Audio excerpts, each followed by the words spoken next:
سڵاوڕێز هاوڕێیان بە کورتی چەند نهێنێکی گرنگ کە وەک زانیاری بۆهاتووە لەسەر شەڕەکەی شێخ مەقسوود و ئەشرەفیە لە حەلەب بۆتان باز دەکەم. هاوڕێیان بابەتی سووریا هەمومان بینیومان کە شەرع یان جوولانی بە 11 ڕۆژ تا دیمەشقات. ئەمە هەڵبەت اتفاقیەک بوو بەینی رووسیا و ئەمریکا و ئیسرائیل و فەڕەنسا. ئەمە شتێک بوو کە بەهێزی خۆی نهات، یعنی اتفاقێکی دەولی بوو. سووریاش دابەش کراوە لەسەر ئەو چەند هێزە، بە تایبەتی لەسەر ئیسرائیل، ئەمریکا، فەڕەنسا لەگەڵ رووسیا. خاڵێکی زۆر گرنگەیە پێش ئەوەی هێرش بکەنە سەر ئەشرەفیە و شێخ مەقسوود بە 2 ڕۆژ وەفدی قەسەد لە دیمەشق بوو، خەریک بوو شتێک ئەن اتفاقەکە ئیمزا بکەن و لەسەر چەند شتێک پێک بهێن و شتەکان هەمووی بە باشی دەڕۆشت. بەڵام ئەوە بوو بە گۆڕەی راپۆرتی مۆنیتۆری ئەمریکی بڵاو کرایەوە کە لە کۆتایی کۆبوونەوەکە وەزیری دەرەوەی سووریا هاتە ناو کۆبوونەکە و ئیمزاکردنەکەی تاجیل کرد بوو نۆی مانگی داهاتوو. بوویم اتفاقەکە نەکراو کە گەڕاوە وەفدەکە یەکسەر ئەم هێرشە گەورەیە دەستی پێ کرد. لێرە خاڵێکی زۆر گرنگەیە. وەک وتم سووریا تەقسیم بووە، ئیسرائیل بەشی خۆی وەرگرتووە.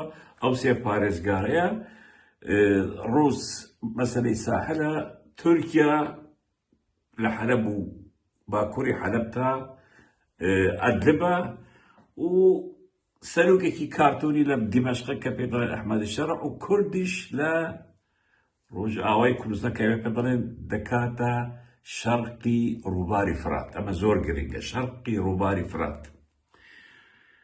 اتفاقەکە ئەوە بوو کە کوردیش دەیزانی ئەبوایە هێزەکانیان لە ئەشرەفیە و شێخ مەقسوود بکشێنەوە. بەڵام ئەو هێزەی کە لەوێ بوو نەیدەویست، ئەیوت شەڕ دەکەین، یعنی خلافێک هەبوو بەینی سەرکردایەتی ڕۆژاوا لەگەڵ ئەوانەی کە لە شێخ مەقسوود و ئەشرەفیە بوون. ئەوان پێیان دەوت ئەبێ بکشێنەوە. اتفاقەکە وایە بەو شێوازەیە، بەڵام ئەوان وتیان ئێمە شەڕ دەکەین، وا دەکەین. خلافێک لەوێدا هەبوو، ئەو خلافە شارەوە بوو کە بینیمان یەکەم ڕۆژی شەڕ کە دەستی پێکرد چەند سەعات یەکەم بە هەزارەها کەس لەوێ دەرچوون. یعنی پێیان وتم بڕۆن تەواو. قەسەد بە خەڵکی وت دەرچن لەوێ، حتا بە ئەوانەی کە چەکداریش بوون، ئەوانش مەجموعەیەک چەکی خۆیان لەوێ دانا و دەرچوون. بەڵام مەجموعەیەک لەوێ بۆ بڕیاری شەرکردنیدا.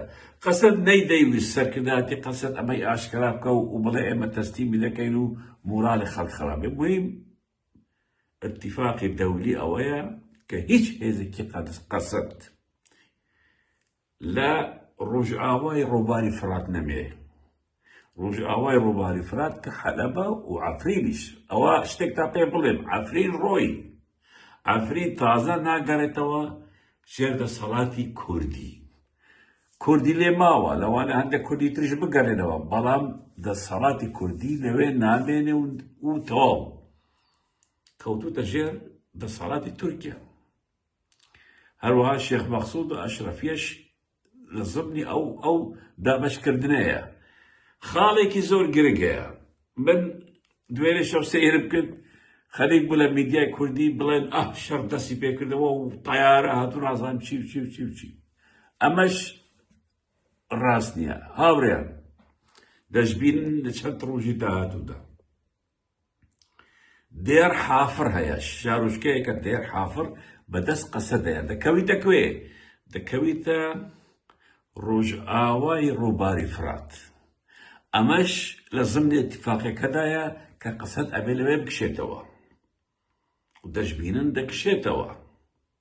لەوانە چەند تەقۆتیقێک بکرێ، بەڵام دەکشێتەوە. قەسەد بۆی نییە تێپەڕی ڕووباری فرات بێ. لە ئەتیفاقەکەی رووسیا، ئەمریکا، ئیسرائیل و فلان و فیسان و ئەمانە قەسەد تەنانەت لە ڕۆژ هەڵاتی ڕووباری فرات دەمێنێ. ڕۆژئاوا بۆی نییە.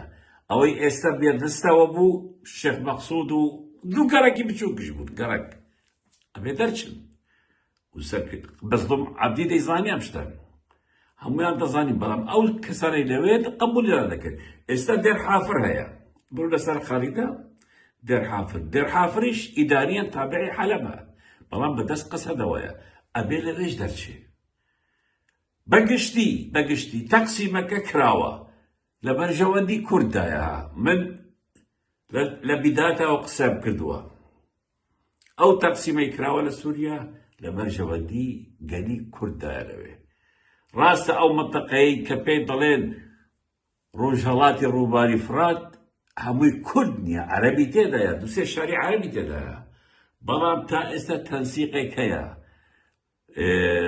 پێکەوە ژیانێک هەیە و هێرشش ناکرێتە سەر ئەوان من ڤیدیۆی پێشوو وتم لەوانەیە لە شوێنی ترش کاران بکرێ مەبەستم لێرە دێرحافر بوو چونکە دێرحافر ئەبێ بدرێتە حکومەتی سووریا بەگشتی هاوڕێیان مۆرالمان با بەرز بێ وەزعی کورد من بە خراپی نابینم من ئەو کەسانەمە کە وەزعی کورد بە خراپ نابینم و بە باشش دەبینم بە تایبەتی لە ڕۆژئاوای کوردستان ئیسرائیل لە خەتە ئەمریکا لە خەتە فەرەنسا لە خەتە رووسیا لە خەتە هەموو شتێک دابەش کراوە هەموو شتێک بە دڵی هەموویانە ئەوەی زەڕەرمەند بێ لێرە عەرەب بووە عەرەبی سوننە بە تایبەتی با پێتان بڵێم زەڕەرمەندی زۆر گەورە بووە جوولانی بەبێ پلانەکەی رووسیا و ئەمریکا ئیسرائیل کار دەکا پێرفێکتەها یەک خاڵی نەماوە جێبەجێ دەکە هەمووی بە جوانی وەک پلانەکە چوو و درەوە جێبەجێ دەکا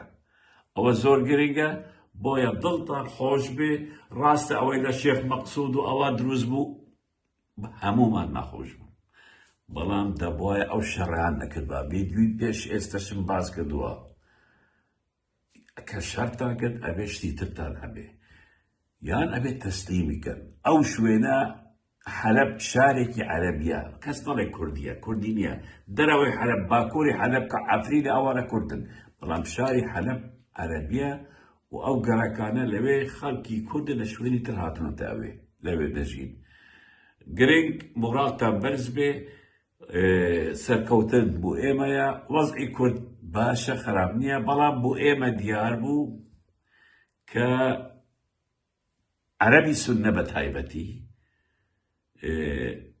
زۆر حاقدن لەسەر کورد نەک هەموویان بەشێکی زۆری عەرەبی سوننە حەقدێکی گەورەیان هەیە لەسەر کورد ئەمە بە ئێمە بزانین لە عێراقیش سیرکە شیعەکان لەگەڵ ئێمە باشترن سیقا ناوێ بە سوننەی عەرەب بکەین زۆر ئەوانە لە مێژوودا دژێ بەبوونە بینیتان لە سووریا چۆن بوو خاڵێکی بچووک لە کوتایی بوتان باز دەکەم لەسەر ئێرانە وەک زانیارێکی کورد بچووک درێژم کرد ڤیدیۆکە بەڵام ببورن یەکشت دەڵێم ئەوە بۆ چۆنی منە و زانیارێکم بووە بەو شێوازە من تێگەیشتم ئەوەنە هەڵەش تێگەیشتم کەوتنی ئێران کەوتنی تورکیایە کەوتنی دەوڵەتی ئێران کەوتنی دەوڵەتی تورکیایە بۆیە تورکیا بە هەموو هێزێک پشتگیری ئێران دەکەوت نایە بکەوێت چکە ڕزارێکە ئەو کەوت ئەوەش دەکەون